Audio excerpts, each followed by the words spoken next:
은혜 받으실 하나님의 말씀은 로마서 10장 4절부터 10절까지 우리 한 몫으로 있습니다. 그리스도는 모든 믿는 자에게 의를 이루기 위하여 율법의 마침이 되시니라. 모세가 기록하되 율법으로 말미암는 의를 행하는 사람은 그 의로 살리라 하였거니와 믿음으로 말미암는 의는 이같이 말하되 내 마음에 누가 하늘에 올라가겠느냐 하지 말라 하니 올라가겠느냐 함은 그리스도를 모셔 내리려는 것이요 혹은 누가 무저강에 내려가겠느냐 하지 말라 하니 내려가겠느냐 함은 그리스도를 죽은 자 가운데서 모셔 올리려는 것이라. 그러면 무엇을 말하느냐? 말씀이 내게 가까워 내 입에 있으며 내 마음에 있다 하였으니 곧 우리가 전파하는 믿음의 말씀이라. 내가 만일 내 입으로 예수를 주로 시인하며 또 하나님께서 그를 죽은 자 가운데서 살리신 것을 내 마음에 믿으면 구원을 받으리라. 사람이 마음으로 믿어 의에 이르고 입으로 시인하여 구원에 이르느니라. 아멘. 할렐루야. 아멘. 우리 한번 우리 자신을 한번 축복합시다. 하나님, 이한 시간에 하나님의 능력으로 충만하게 채워주옵소서. 아멘. 할렐루야. 할렐루야. 저는 오늘 본문 말씀을 통하여 하나가 되는 길이라는 제목으로 은혜의 시간을 갖기를 바랍니다. 하나가 되는 길, 뿔뿔이 흩어졌던 사람들을 다 예수 그리스도로 말미암아 하나님에게로 오게 하는 것이 하나님의 목적인 줄 믿으시기를 바랍니다. 우리는 며칠 전에 3.1절 기념 행사를 가졌습니다. 나라 잃은 슬픔과 독립에 대한 애끓는 운동을 펼치면서 전국에서 동시다발적으로 일어났던 운동이 3.1 독립운동입니다. 아마 102년 전에 국민들의 가슴에 우리가 나라만 찾는다면 일제의 치하에서 벗어나기만 한다면 어떠한 희생도 감수하겠노라 하고 그 모든 백성들이 다 일어났을 것입니다. 이렇게 일본에 저항했을 때의 하나였던 우리나라가 해방되면서 사상과 이념으로 남북이 갈리게 됐습니다. 그리고는 얼마 후에 있다가 동족상잔의 비극이라는 6.25 전쟁이 일어났습니다. 이를 한국전쟁이라고 말합니다만 외국에서는 아마 틀림없이 그냥 내전이라고 그랬을 거예요. 내전. 자기 민족끼리 싸우니까. 그리고 우리의 소원은 통일이라는 노래가 있어서 우리는 가끔 국가적인 행사가 있을 때 우리의 소원은 통일이라는 노래를 부르기도 합니다. 이 세상 끝날 때까지 지구촌 전체가 수십 개, 많게는 수백 개의 나라로 나눠진 채로 심판의 때를 맞이하게 될 것입니다. 그러니까 하나가 되긴 된다는 것이 불가능하다는 얘기예요. 왜 그럴까요? 그 중심에 하나님이 없으면은, 그 중심에 하나님을 시인하고 고백하지 않으면은 수십 개, 수백 개로 나눠질 수밖에 없다는 얘기예요. 우리는 남북이 통일이 되기 전에 먼저 남한만이라도 하나로 뭉쳤으면 참 좋겠습니다. 나라 잃은 슬픔, 서러움의 세월을 겪었던 우리나라였는데 왜 나라 잃은 아픔의 역사를 반면교사로 삼지 못하고 하나가 되지 못하고 있을까요? 우리는 인간들이 중심이 되는 세상에서는 절대로 하나가 될 수 없다는 사실을 깨닫게 됩니다. 지식과 정보가 홍수처럼 범람한 세상, 이 가운데서도 듣고 싶은 것만 듣고 보고 싶은 것만 보다 보니까 다 제각각입니다. 모두가 똑똑하고 제 잘난 맛에 사는 세상이 되고 말았습니다. 요즘에 이 핸드폰만 열면은 유튜브가 나오는데 거기에 말 같지 않은 말도 떠돌아다닙니다. 어떻게 저런 말을 할 수가 있을까? 어떻게 저런 행동을 할 수 있을까? 사람으로서는 도저히 해서는 안 될 그러한 뉴스도 막 쏟아져 나옵니다. 듣지 말아야 할 것을 듣게 합니다. 보지 말아야 할 것을 보게 합니다. 특히 어린애들도 요즘에는 유튜브를 잘 보는데 어린 아이들한테도 다 노출되어 있어가지고 도대체 어떻게 해야만이 제대로 관리가 될 수 있겠는가 이 말입니다. 뭐 좋은 점도 있어요. 좋은 점도 있어요. 엊그저께인가는 보니까 인공지능을 기반으로 활용한 인간 이미지 합성 기술, 이것을 딥페이크라고 그러더라고요. 딥페이크. 이것을 활용하면은요, 사진 한 장만 있으면은 그 사람이 다 움직이게 만들어 버리는 거예요. 딱 틀었는데 유관순 누나가 웃기도 하고 울기도 하고 화를 내기도 하고 이런 사진이 나오더라고요. 또 윤봉길 의사, 안중근 의사가 아주 생생하게 움직이는 모습으로 이렇게 기술이 그렇게 발달했어요. 이것을 딥페이크라고 하더라고요. 딥페이크. 이제 앞으로는요, 어떤 기록 영화가 탤런트나 영화 배우들을 등장시키지 않고 그 사람이 직접 나와서 하는 그러한 세상이 될 것 같아요. 그런 기술이 발달할 것 같아요. 도대체 어디까지 발달할 것인가?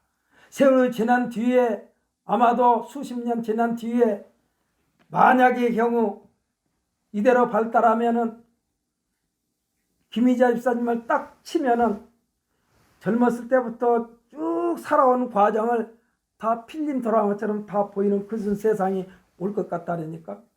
아주 무시무시한 세상이에요. 그래서 역사 기록에 그냥 그대로 남는다는 얘기예요. 아니, 유관순 누나가 웃더라니까요. 거기에도 이렇게 움직이면서. 안중근 의사도 웃기도 하고, 참 대단한 기술입니다.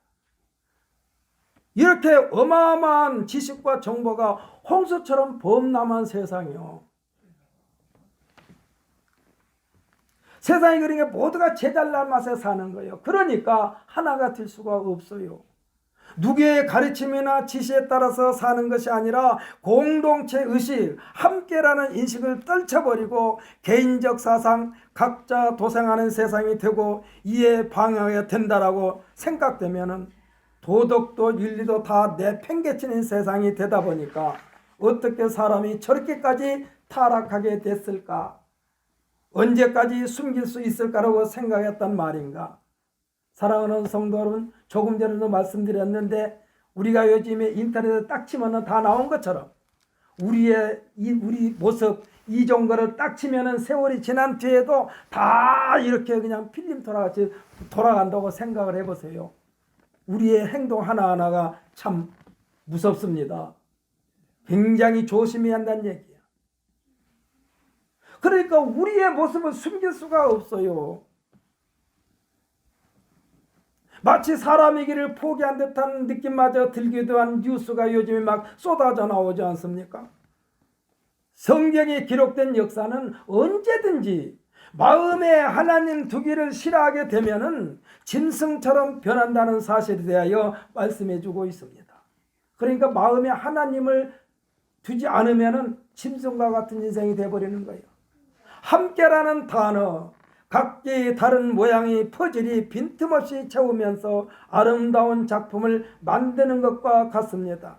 모양과 형태가 다른데도 인내심과 끈기 있게 양보하면서 각기 제자리에서 의무를 다하는 것입니다. 이래야만 하나가 되는 거예요. 이래야만 하나가 되는 거예요. 그러니까 그 하나 되는 중심에 하나님이 계시면 하나가 되는데 하나님을 마음에 두기를 싫어하니까 제각각이요. 인류 최초의 살인사건이라 하는 아벨을 죽인 가인, 이 가인도요 분명히 형식은 있었어요. 그도 예배를 드렸어요. 제사를 드렸어요. 그 형식이 하나님으로부터 인정을 받지 못한 것에 대한 분노가 동생을 죽이고 말았습니다.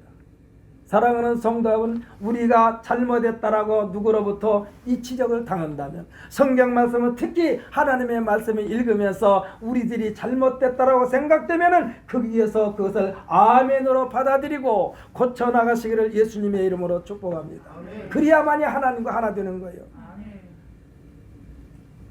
아니 지금 가인이 동생 아벨의 입장에서는 매우 억울한 죽음 아닙니까?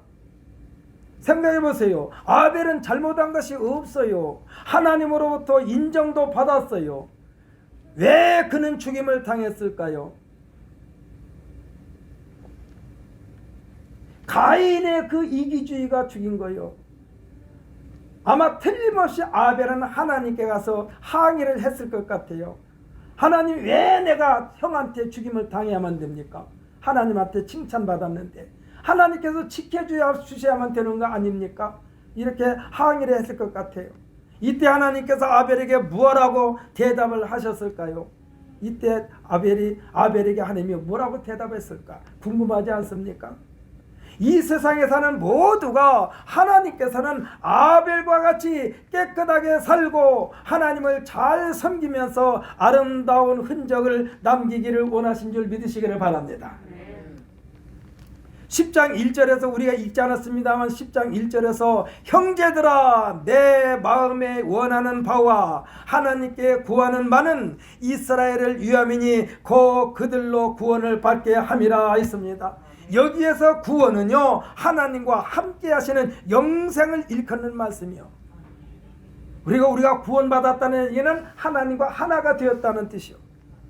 하나님께서도 아벨에게 뭐라고 그랬냐? 아벨이 하나님께 물었을 때 아마 하나님이 그랬을까? 아벨에게 내가 너와 영생을 누리는 것이라고 대답하셨을 것 같아요. 내가 너를 세상에 그대로 뒀더라면 일생을 통하여 얼마나 형으로부터 시달림을 받겠느냐. 그래서 내가 너와 함께 하려고 너와 하나가 되려고 그냥 그대로 용납했느니라. 내가 볼 때는 네가 세상에 있으나 여기 오나 나한테는 일반이다.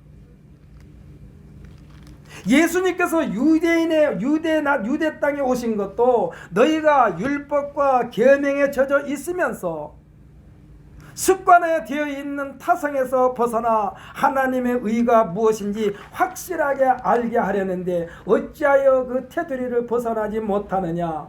너희의 열심과 수고가 헛되다라는 말씀입니다. 올바른 지식이 아니라는 얘기야. 지금 유대인들에게 율법과 계명을 앞세우는데 그 율법과 계명에 하나님 앞에 초점이 맞춰져야 되는데 자기에게 초점이 맞춰져 있어.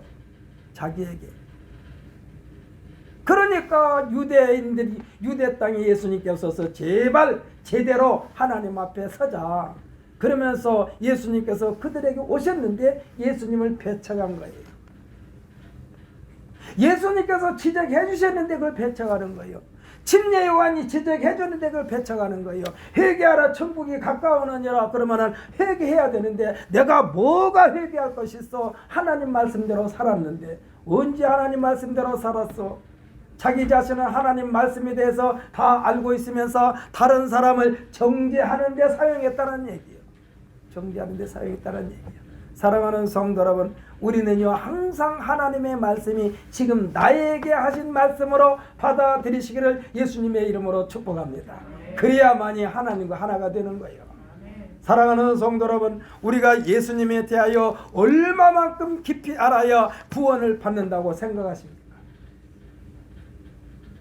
예수님에 대하여 알고 자격증을 취득하듯이 일정한 공부를 하고 시험을 치른 뒤에 합격하여 구원을 받는 것이 아니라 예수님이 하나님의 아들이신 것과 할렐루야 예수님의 죽으심과 부활을 믿음으로 그리고 예수님의 십자가의 보혈이 우리들의 죄를 깨끗하게 씻어 주셨다는 사실을 믿음으로 구원받은 줄 믿으시기를 바랍니다.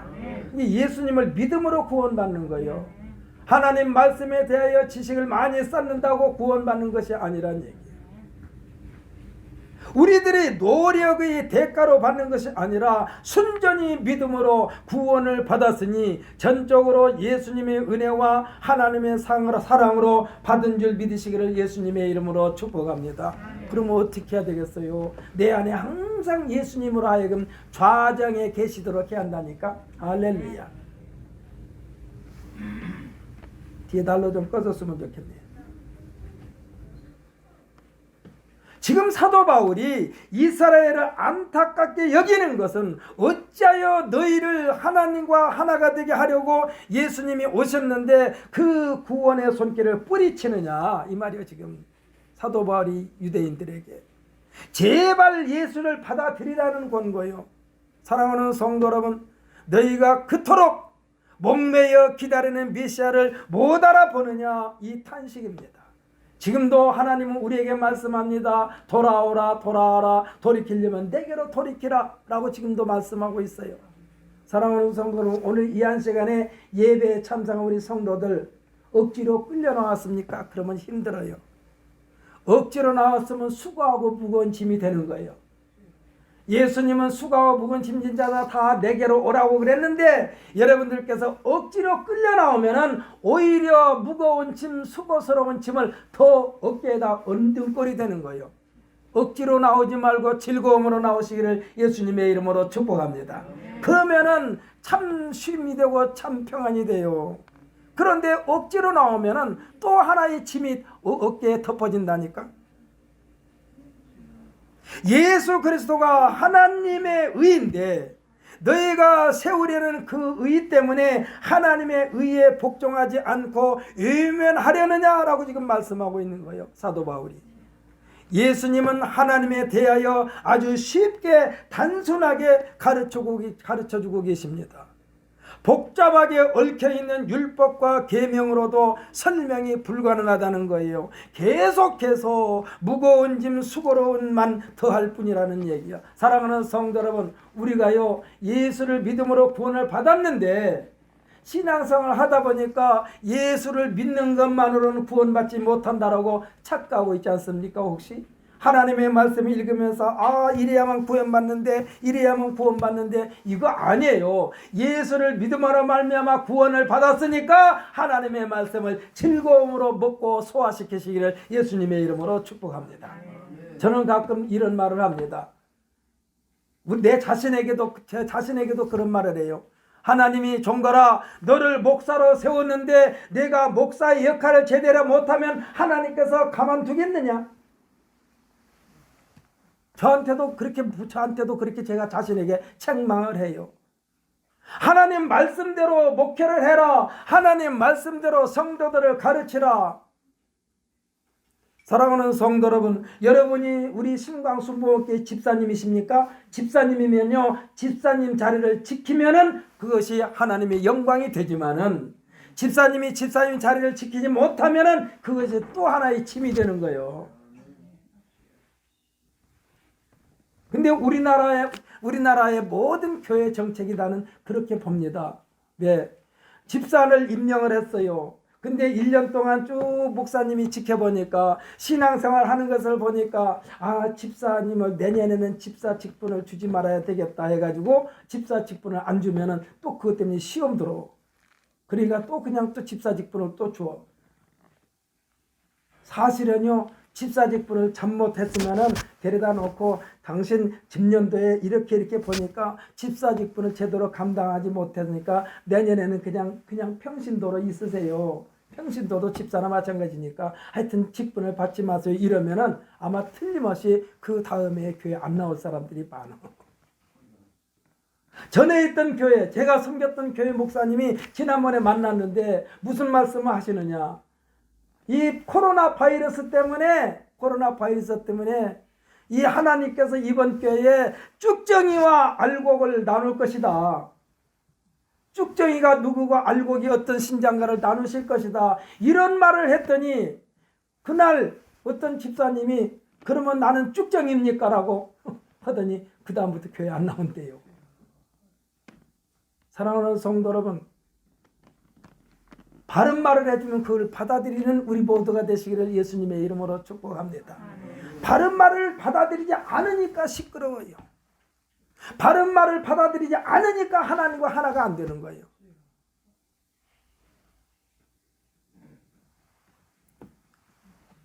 교회에서의 집사라는 직분은요, 하나님 말씀을 아주 순종을 잘해서가 아니라 하나님 말씀에 순종하도록 길을 더 열어놓은 것이 교회에서 주는 직분이요. 장로도 마찬가지고 안수집사도 마찬가지고 권사도 마찬가지고 집사도 마찬가지고 내가 이제 집사가 됐으니까 내가 장로가 됐으니까 내가 안수집사가 됐으니까 권사가 됐으니까 하나님 말씀을 읽으면서 하나님 말씀대로 살아야지. 그러면서 나 같은 것을 하나님이 집사로 세웠다니까, 나 같은 것을 장로로 세웠다니까, 나 같은 것을 권사로 세웠다니까 이렇게 생각하면서 그런데 나 같은 것을 이렇게 세워주셨으니까 이제 기쁨으로 하나님 앞에 충성해야지. 할렐루야. 즐거움으로 하나님 앞에 충성해야지. 시간 들이고 물질 들이고 몸 바쳐서 충성해야지. 저는 어저께요 우리 박건호 집사님께서 나오셔서 청소하는데 은혜 받았어요. 지금 연세가 80세요. 우리나라 나이로만 하면 82세요. 41년생이니까. 아, 저 몸을 입고 나와서 청소하시는데 내가 눈물이 핑 돌았어요.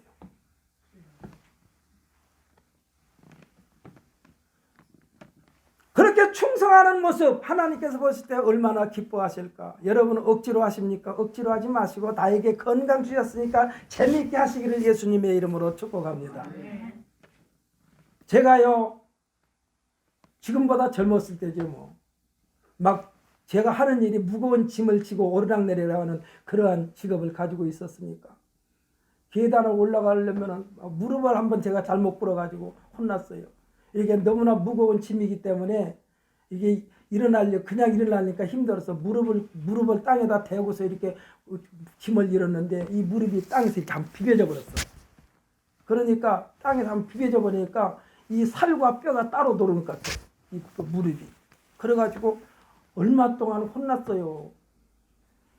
그래서 야 이게 어떤 의미인가 했더니 여러분 혹시 살구 익었을 때 살구 익은 거 먹어보셨죠? 살구를 딱 쪼개면 씨가 깨끗하게 딱 분리가 되는 것처럼 내 이 무릎의 뼈가 살하고 뼈하고 이렇게 분리된 것 같아. 얼마나 호숙적이니. 지금도 또 그때 그래가지고 지금도 화장실에서 이렇게 뭐 씻을 때는 그냥 타유로에다 직접 무릎을 못 대요. 한 번 혼났기 때문에 또 그러려나 싶어서 쓰리바를 깔고 거기다 무릎을 대고 이렇게 무릎을 꿇는다니까. 그런데 지금 하여튼 그때 그렇게 됐지만은 지금 조심조심 해가지고 지금 걷는데 아무 지장이 없어요. 그래가지고 지금도 감사해. 그 대신 무릎을 좀 조심해요. 또 한 번 이렇게 튀겨지면 안 되니까. 살구씨와 살구씨가 쌀보고 분리된 것처럼 그렇게 분리된 것 그런 기분을 제가 느꼈다니까. 그래서 계단을 오르락할 때도요. 계단을 올라가면 맨 먼저 안에 깊이 안에를 들어가지고 이렇게 발을 옮길 정도로 서는데 지금은 아무렇지 않습니다. 그래서 하나님 앞에 그래요. 건강 주실 때까지 하여튼 끝까지 주님 앞에 충성하겠나이다. 힘 주시고 능력 주옵소서 하고 하나님 앞에 늘 기도한다니까. 사람들은 이종거리를 무슨 철로 알아. 그런데 아니에요. 저도 타방구 때 아파요. 그러나 아픈 것을 그냥 받아들이는 거예요. 왜? 나이 먹었으니까. 나이 먹었으니까 아픈 건 당연한 거예요. 우리는 하나님께서 나를 어떻게 사용하실 것인가? 하나님과 관계에서 하나님께서 고개를 끄덕끄덕 하시는 일을 하시기를 예수님의 이름으로 축복합니다. 그래서 성경에 보면 내가 너로 인하여 기쁨을 이기지 못하리라. 내가 너로 인하여 기쁨을 이기지 못하리라. 여러분 11조 드린 것이 아깝습니까? 감사금 드린 것이 아깝습니까? 주일원금 드린 게 아깝습니까? 아깝게 생각하지 마시고 하나님께서 나에게 주신 것, 내 인생에 하나님의 것임을 고백하는 마음으로 하나님 앞에 물질을 드리면 즐겁고 기쁠 줄 믿습니다. 즐거움으로 기쁨으로 하나님 앞에 드리십시다. 그러니까 우리가 이것을 억지로 하려다 보니까 힘들어요. 지금 이스라엘 백성들은요, 율법과 계명에 대해서 알긴 아는데 그들이 자기 자신의 생활을 율법과 계명에 의하여 살려고 하는 것보다는 그냥 전통, 우리 아버지가 이렇게 살아왔지, 우리 어머니가 이렇게 살아왔지, 장로들이 이렇게 살아왔지, 그거에 매여가지고 전통을 앞세우다 보니까 예수님께서 볼 때에 이 악하고 폐역한 세대여라고 그러는 거예요. 너희들이 율법도 잘 알고 계명도 잘 아는데 어찌하여 율법과 계명에서 벗어난 생활을 하느냐 이 말이요. 그러다 보니까 하나님과 하나가 안 되는 거예요. 그래서 예수님께서 오셔서 지금 잘못된 그들을 향하여 하나님과 하나 되게 하려고 지금 오라고 그러는데 안 오고 있어. 예수님께서 말씀하신 수고하고 무거운 짐이 무엇일까요? 특히 유대 나라에 오신 예수님께서 유대인들에게 말씀하신 수고하고 무거운 짐은요, 이 짐은 율법과 계명에 대한 무거운 짐이요. 너희들이 그 율법과 계명을 지키려고 끙끙거려봤자 절대로 완벽하게 못 지킨다. 그러니까 내 안으로 들어오라는 거예요. 내 안으로 들어와라. 유대인들은 하나님으로부터 선택받았다는 선민의식이 아주 투철한 민족입니다. 우월주의의 틀 속에서 아브라함의 후손이라는 것을 앞세우면서 자기들만이 지켜온 전통을 중요시했다는 거예요. 율법과 계명의 깊이와 넓이와 높이에 대한 것보다 전통을 앞세운 것이 그들로 하여금 참 진리 되시는 예수님을 배척하고 말았다는 사실입니다. 율법과 계명은요, 알면 알수록 더욱 운신의 폭이 좁아진다니까. 지키면 또 지켜야 되고 지키면 또 지켜야 되고 끝도 갓도 없어. 그러니까 그게 수고하고 무거운 짐이야. 지금은 어떤지 모릅니다만 제가 어렸을 때 듣기로는 죄를 지은 범죄인을 이렇게 이송할 때에 수갑을 채우는데요, 이 수갑에서 벗어나려고 발버둥 치면 발버둥 칠수록 점점 옥죄어온다는 말을 들었어요. 그러니까 수갑을 채우는데 그냥 순순히 따라오면 괜찮은데 안 따라가려고 발버둥 치면 점점 더 이렇게 조여진대요, 수갑이. 몸부림치지 말고 순순히 따라오라는 말 없는 명령이요, 이 수갑이. 사도 바울이 율법의 의로는 하나님의 의를 이룰 자가 없다라고 한 것처럼 율법으로는요, 죄만 계속해서 드러나게 할 뿐 하나님의 의에 미칠 수가 없다라는 얘기에 지금 사도 바울 선생은 이 율법의 완성자로 오신 분이 예수님이신 줄 믿으시기를 바랍니다. 예수님은 율법에 얽매이신 분이 아니라고 그랬어요. 오늘 지금 우리가 4절 읽었지 않습니까? 그리스도는 모든 믿는 자에게 의를 이루기 위하여 율법의 마침이 되시니라. 할렐루야. 율법의 마침이 되시니라. 율법을 완성하러 오셨어. 율법에 얽매인 우리 유대인들을 해방시키러 오셨어. 오늘 보면 4절에서 지금 조금 전에 제가 말씀드린 예수 그리스도는 모든 믿는 자에게 의를 이루기 위하여 율법의 마침이 되시니라. 그렇다면 예수를 믿는 사람들은 율법을 무시해도 된다는 말이냐? 아니에요. 예수를 믿는 사람들은 오히려 율법을 더 잘 지켜야 돼요. 그래서 너무나 잘 알고 있는 김구 선생은요, 우리나라에서 무슨 말씀이냐, 그분도 장로님인데 경찰서 여기 10개 짓는 것보다 교회 하나 짓는 것이 훨씬 낫다라고 했어요. 왜 그럴까요? 교회를 하나 지으면서 진짜 하나님 말씀대로 사는 자들만 있다면 경찰서가 필요 없다라는 얘기예요. 사랑하는 성도 여러분, 우리 예수 믿는 사람들은요, 누가 뭐라고 하기 전에 법을 더 잘 지키시기를 예수님의 이름으로 축복합니다. 세상의 법도 예수님은 지키라고 그랬어요. 우리더러 소크라테스 같은 사람은 악법도 법이라고 그랬어. 악법도.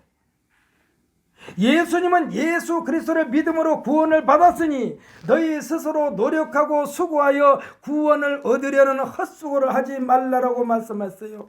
이제 우리가 해야 할 일은 굳이 말한다면 예수를 믿음으로 구원을 받았으니 우리에게서 예수 그리스도 곧 하나님의 의를 이루는 도구로 우리 자신을 예수님께 내어드리시기를 예수님의 이름으로 축복합니다. 우리 자신을 예수님께 내어드려야 돼. 하나님 나를 통해서 역사하여 주옵소서. 내어드려야 돼.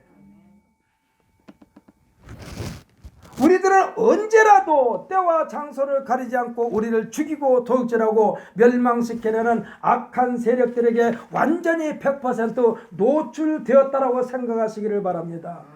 우리가 정신 차리려면 금방 나 자신도 모르게 죄 속에서 허우적대고 있다니까. 죄인지를 몰라. 죄인지를 몰라. 왜? 세상 사람들이 많이 양심이 털이라 가지고 죄인지를 몰라. 우리가 근신하여 깨어있지 않으면, 정신 차리지 않으면 혼미한 상태로 미혹되기 십상인 세상에 우리가 살고 있다니까. 아무거나 덥석덥석 먹으면 안 돼요. 아무거나 덥석덥석 먹으면 안 돼요. 오직 우리는 예수 그리스도로서 예수 그리스도로만이 하나님과 하나 될 수 있다는 사실을 믿으시기를 바랍니다. 엊그저께인가 저 내장산에 그 내장사라고 절이 불탔어요. 대웅전이 싹 타버렸어. 몇 년 전에 가서 싹 타버렸다는데 우리 또 탔어. 그 탄 재산 피해액이 10매덕이래. 그 집 한 채 탁 타버렸어. 10매덕을. 그 안에 있는 불상도 다 타버렸겠죠. 사랑하는 성도 여러분, 우리는 눈에 보는 형상을 믿는 것이 아니라 할렐루야, 눈에 보이지 않고 손에 잡히지 않고 귀에 들리지 않지만은 역사를 주관하시는 만군의 여호와 하나님을 믿는 우리들은요, 불쌍히 탈까 봐서 조마조마 안 해도 돼요. 교회도 불날 수 있어요. 그러나 교회가 우리를 구원해 준 것이 아니라 하나님이 우리를 구원하시고 예수 그리스도가 우리를 구원해 주셨다는 사실을 믿으시기를 바랍니다. 누가 언제 왔었는지 모르지만 며칠 전인가, 지난주 토요일인가요? 어저께 말고 지난주 토요일인가 어떤 사람이 우리 교회에 왔어요. 저를 만나자고 해서 만났어요. 그랬더니 그분이 교회를 못 정해가지고 왔다 갔다 했는지 아니면 요즘에 하도 좀 이상한 사람들이 많으니까 한번 저한테 해본 말인지를 모르지만은 우리 교회를 왔더니 문이 잠겨있고 개만 짖더래. 그래서 우리 교회는 문을 안 잠그는데요, 내가 그랬거든요. 근데 모르겠어요. 그 사람이 이렇게 해서 안 열어지게 잠궈졌다고 생각하는지 모르지만 저희 교회는 문을 잠그지를 않습니다. 언제나 누구나 와서 하나님 앞에 잠깐이라도 기도할 수 있는 문을 활짝 열어놓았어요. 근데 그분이 우리 교회 왔더니 문이 잠궈졌다고 그러더라고. 하여튼 그러냐고. 하여튼 그러면서 주보를 하나 가지고 갔는데 우리 교회 올지 안 올지는 모르겠어요. 교회가 건물이 우리를 구원해 주시는 것이 아니라 예수를 믿음으로 구원받는다는 사실을 믿으시기를 바랍니다. 휘황찬란한 말하자면 대웅전이 사람을 구원해 주는 것이 아니고 그 안에 있는 석가모니가 구원해 주는 것이 아니고, 할렐루야, 예수가 우리를 구원해 주신다는 사실을 믿으시기를 바랍니다. 인도의 아버지하고 성자라고 불리는 마하트마 간디가 뭐라고 그랬느냐? 나는 예수님을 사랑한다. 나는 예수님을, 그 사람은요 힌두교인이에요. 힌두교인이요. 나는 예수님을 사랑한다. 그런데 크리스찬은 싫어한다. 나는 예수님을 사랑한다. 근데 예수 믿는 사람은 싫어한다. 왜냐? 예수 닮은 사람이 없다고 했어요. 우리가 예수를 닮아야 될 줄 믿습니다. 우리가 예수를 닮아야만이 우리를 보고 예수 믿는 사람이 생긴다니까. 사랑하는 성도 여러분, 우리는 예수를 닮은 사람이 되십시다. 예수를 닮으려면 어떻게 해야 돼요? 예수님의 말씀을 마음에 품고 살아야 돼요. 하나님의 말씀을 마음에 품고 살아야 돼요.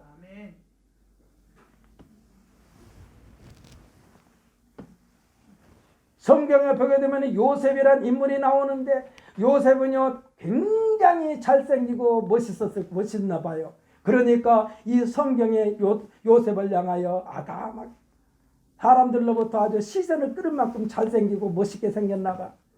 근데 이 요셉은요 자기 주인 만님이 그를 유혹해도 뿌리쳤어요. 그러면서 내가 어떻게 이 악을 향하여 하나님 앞에 큰 죄를 지으리까?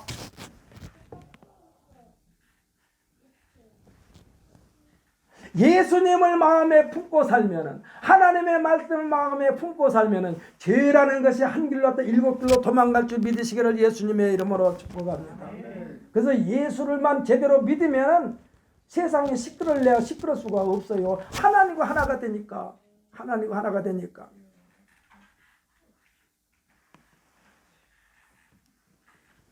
지금은 모든 사람이 거의 손에 핸드폰을 들고 삽니다. 매일같이 정보가 쏟아져 나오고 있습니다. 우리들의 정보도 오픈되어 있습니다.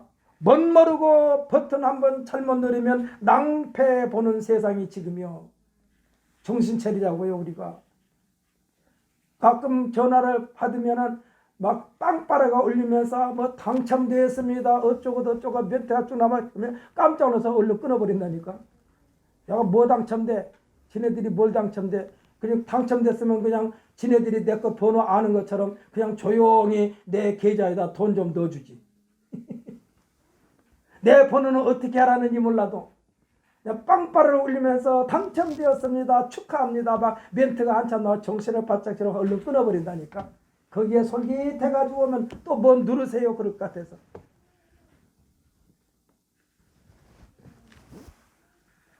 호기심으로 자극한 문자나 번호가 떠도 절대로 거들떠보지 말아야 한다는 말씀입니다. 아까도 말씀드렸잖아요. 우리 핸드폰이요 우리 자신을 아주 병들게 하는 것들이 너무너무 많아. 예수님께서 이 땅에 오신 목적, 예수님께서 우리를 구원하시는 목적은 오직 한 가지, 하나님과 하나 되게 하려는 데 있다는 사실을 믿으시기를 바랍니다. 하나님과 하나만 되면 해결되는 거요. 우리가 일상생활을 할 때도요, 도대체 무슨 말을 하여도 묵묵부답이고 속이에 격리 끼고 통하지 않는다는 말을 우리가 듣기도 하고 하기도 합니다. 이와 같은 관계는 절대로 하나가 될 수가 없어요. 듣고 싶은 말만 듣고 하고 싶은 말만 한다면 잘못 가고 있는데도 계속해서 그 길로 가는 사람과 똑같아요. 사랑하는 성도 여러분, 누가 잘못했다고 했을 때 그것을 받아들이시기를 예수님의 이름으로 축복합니다. 잘못했다고 할 때 내가 잘못했나 보다. 내가 잘못했나 보다. 나한테 뭘 지적해주면 내가 잘못했나 보다.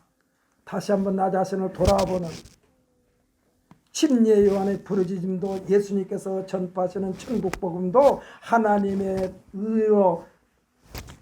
의도대로 이끄시는 말씀이요. 하나님의 뜻을 이루시는 말씀이요. 그런데 이 말씀들을 듣는 사람들에게는요, 찌르는 말이 되는 거예요. 그렇지 않습니까? 회개하라 천국이 가까우느니라. 그러면 찌르는 말이 되죠. 베드로가 주는 그리스도서 살아계신 하나님의 아들이십니다라고 고백할 때에 예수님께서는 그에게 천국 열쇠를 주면서 내가 땅에서 무엇인지 매면 하늘도 매일 것이요 무엇인지 풀면 하늘도 풀리리라. 아직 그보다 더 큰 선물이 어디 있습니까? 이렇게 큰 선물을 받고 나서 이제 예수님께서 이제 죽음과 부활에 대해서 말씀하십니다. 그랬더니 베드로가 하는 말이 절대로 그렇게 하도록 우리가 가만히 있지 않겠습니다. 절대로 그 길로 예수님께서 선생님께서 가도록 우리가 가만히 있지 않겠습니까? 했는데 그때 예수님이 베드로에게 뭐라고 했습니까? 조금 전에 천국 열쇠를 줬는데 이렇게 예수님이 하는 일을 가로막자 베드로에게 예수님은 말했어요. 사탄아 물러가라. 네가 나를 넘어지게 하는 자로다. 우리가 아차하면 사탄이 된다니까. 사탄이 따로 있는 게 아니에요. 하나님이 일을 방해하면 사탄이요. 제가요 벌써 수년 전인가 제가 알고 있는 사람이 제가 섬기고 교회에서 전도사로 있는 분이 이제 신학교를 졸업한다고 해서 졸업식장에 갔어요. 졸업식장에 갔는데 참 그렇게 말을 좀 조심해야 되는데 저 신학교 졸업장에서 말하자면 사회 보는 목사님이 누가 졸업식장에서 핸드폰이 따르르 울리니까 저 사탄이라고 배웠다 했어. 그 말이 틀린 말은 아니에요. 예배를 방해했으니까. 졸업식 예배를 방해해서 저 사탄이라고 그래요. 사탄. 그러면 그 사람이 받아들일 때 내가 참 혹은 잘못했다 아니면 그냥 그걸 한번 보는데 그 사람이 사탄이라고 하는 졸업장에서 그 말을 들었을 때에 그 말이 평생 그 머릿속에 남아있을 수도 있어요. 나 같은 사람 머리에도 남아있는데 그때 당시에 핸드폰을 울렸던 그 사람은 평생 그것이 자기 머릿속에 남아있을 것 같아. 사랑하는 성도 여러분, 예배를 방해하는 것은 다 사탄이야. 할렐루야. 그러므로 사탄에게 우리를 용납하지 마시기를 바랍니다. 예배를 방해하는 것은 무조건 다 사탄이요. 지금 하나님이 하는 일을 방해하는 것은 무조건 사탄이요. 조금 전에 말씀드렸잖아요. 예수님께서 베드로에게 너는 천국 열쇠를 내게 주노라 라고 하면서 네가 무엇이 땅에서 매면 하늘에서 매일 것이요 땅에서 풀면 무엇이니 땅에서 풀면 하늘에서 풀리리라. 이렇게 이 열쇠까지 주었던 베드로에게 예수님께서 하시는 일을 딱 가로막고 나니까 사탄아 물러가라. 내가 어찌하여 하나님의 일을 생각하지 않냐고 사람의 일을 생각하느냐라고 말씀드립니다. 사랑하는 성도 여러분, 우리는 하나님의 말씀을 읽을 때마다 나라 하여금 하나님께서 한 단계 끌어올리시는 그러한 말씀으로 받아들이시기를 예수님의 이름으로 축복합니다. 그러니까 지금 이 하나님께서 말씀하신 말을 우리가 받아들여야 되는데 잘못 받아들이면은 안 된다니까. 왜 나에게 그럴까? 찌르는 말이 되고 언짢은 말이 되는 거예요. 그러나 사실은 찌르는 말과 언짢은 말을 내가 교훈으로 받아들일 때에 나라는 인간은 한 단계 더 큰 인물로 바꿔진다는 사실을 믿으시기를 바랍니다. 이 말씀을 받아들이는 사람에게는요 양약이 되는 거예요. 그릇을 키우는 약이 됩니다. 인생이 한 단계 업그레이드 되는 것입니다. 아마 성경에서 등장하는 단어 가운데 구원이라는 단어가 수없이 많이 등장합니다. 그렇다면 구원이 무엇일까요? 구원이 뭐예요? 오늘 우리가 읽은 본문에서도 9절에서 구원을 받으리라, 10절에서는 구원을 이루니라, 13절에서도 구원을 받으리라. 구원은요, 크게 표현한다면 하나님께 속한다는 뜻이요. 할렐루야. 우리가 구원받았다는 것은 하나님 편에 속했다는 거예요. 하나님의 백성이고 천국 시민권자 되고, 할렐루야, 하나님의 자녀가 되고 예수 그리스도의 친구 관계가 맺어지는 것이 구원인 줄 믿으시기를 바랍니다. 하나님의 사랑을 공급받는 관계가 되는 거예요. 그래서 베드로전서에서 뭐라고 그러냐? 너희가 전에는 하나님의 백성이 아니다, 이제는 하나님의 백성이요, 너희가 전에는 공의를 얻지 못하였더니 이제는 공의를 얻은 자니라라고 말씀하고 있습니다. 이 모든 것이 사람의 노력으로는 불가능해요. 이와 같은 결과를 얻으려고 율법과 계명, 선지자들의 가르침이 연연히 이어져 왔지만은 사람들의 노력에 의함이 아니라 전적으로 믿음으로 이루어지는 관계인 줄 믿으시기를 바랍니다. 하나님과의 관계가 하나 되는 길은 오직 예수 그리스도를 믿음으로만이 가능해요. 이 믿음의 관계는 매 순간순간 신앙 고백적인 삶으로 이어질 때에 유지가 되는 것입니다. 오늘 본문 8절에서는 말씀이 내게 가까워 내 입에 있으며 내 마음에 있다 하였으니 곧 우리가 전파하는 믿음의 말씀이라, 이렇게 말씀하고 있습니다. 시편 기자가 시편 1편 1절 이하에서 고백한 내용입니다. 주의 말씀을 주야로 묵상하는 것, 쉽게 표현한다면 하나님의 말씀을 입에 달고 사는 자만이 구원을 지킬 수 있다, 이 말씀이에요. 할렐루야. 그 내용이 오늘 우리가 9절로 10절입니다.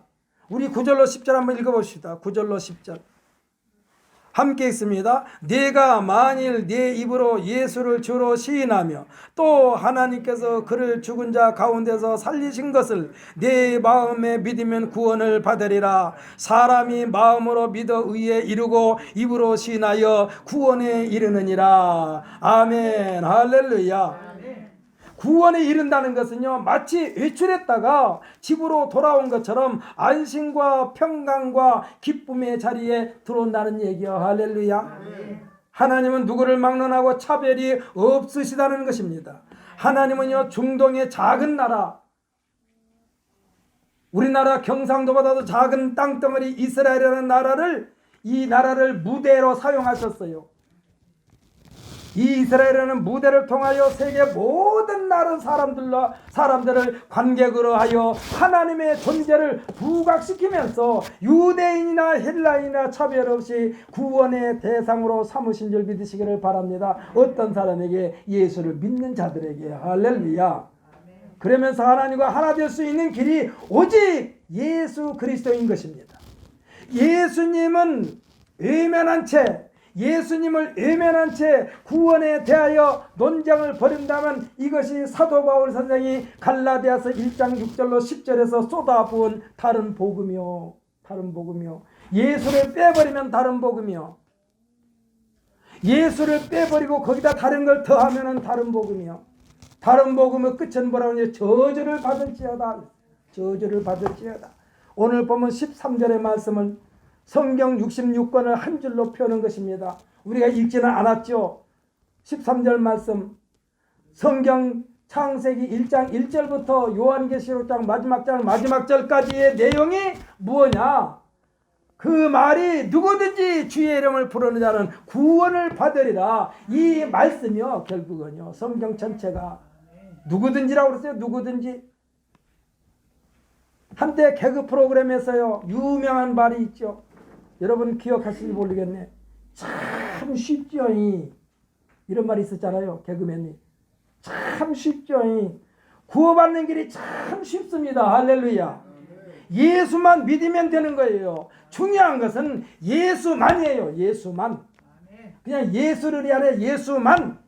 그래서 예수를 믿지 않기 때문에 하나님과의 관계가 복잡해졌어요. 교회가 시끄러워요. 예수를 제대로 믿으면 교회가 시끄러울 이유가 없어요. 여기 서 있는 이종걸 목사가 예수님만 믿는다면, 성도 여러분이 예수님만 믿는다면 시끄러울 이유가 하나도 없어요. 예수님만 믿어야 되는데 거기에 내 탐심, 내 욕심, 내 의. 그러니까 시끄러워. 교회가, 사회가 시끄러운 것도 그래요. 예수를 믿지 않기 때문에 그래요. 오늘 우리가 읽지는 않았습니다만 우리가 꼭 해야 할 의무 중에 하나는 14절부터 15절에 말씀해 주고 있습니다. 14절로 15절 어떻게 해야 되겠는가? 우리로 하여금 어떤 삶을 살아야 되겠는가? 이와 같은 삶을 모두가 다 이와 같은 삶만 산다면은 세계가 하나가 된다니까. 하나님과 하나가 된다니까. 함께 읽으면서 우리들의 생활 속에서 꼭 실천하시기를 예수님의 이름으로 축복합니다. 우리 함께 읽습니다. 14절 15절 시작. 그런즉 그들이 믿지 아니하는 이를 어찌 부르리요? 듣지도 못한 이를 어찌 믿으리요? 전파하는 자가 없이 어찌 들으리요? 보내심을 받지 아니하였으면 어찌 전파하리요? 기록된 바 아름답도다. 좋은 소식을 전하는 자들의 발이여 함과 같으니라. 아멘. 할렐루야. 오늘 여기에서 이종걸 목사가 여러분에게 예수만을 여러분에게 강조했습니다. 그러므로 여러분 마음속에 다른 것이 자리 잡고 있다면은 예수님만 빼놓고는 다 빗자루로 다 쓸어서 버리시기를 바랍니다. 아멘. 그리고 예수로만 가득 채우고 마음에 예수 그리스도 채우고 뼛속 골속에 예수 그리스도가 심어지고 우리의 입술에 예수 그리스도의 말씀을 입에 달고 살면 우리를 통하여 우리를 만나는 사람마다 다 예수 믿고 구원받아 하나님과의 관계가 하나로 될 줄 분명히 믿습니다. 그러면은요 끝나는 거예요. 하나님과 하나만 되면 끝나. 뭐 다른 방법이 없어. 왜 시끄러운가? 왜 다툼이 일어나는가? 아까 말씀드렸죠. 다 자기가 옳다라고 하니까 시끄러워. 그냥 하나님 앞에 놓으면은 다 잘못됐어. 다 하나님 말씀을 보면 다 잘못됐어. 그러니까 그 다 내려놓고 하나님께서 말씀하신 것으로, 예수님께서 말씀하신 것으로 우리 마음을 채우고 우리 뼛속 골속을 채우고 내 생각을 채우고 그 채운 것을 마음에서 숙성시켜서 생활 속에서 생각하고 판단하고 말하고 행동하여 하나님과 하나 되는 길에 앞장서시는 우리 모두가 되시기를 예수님의 이름으로 축복합니다. 이 시간 기도합시다.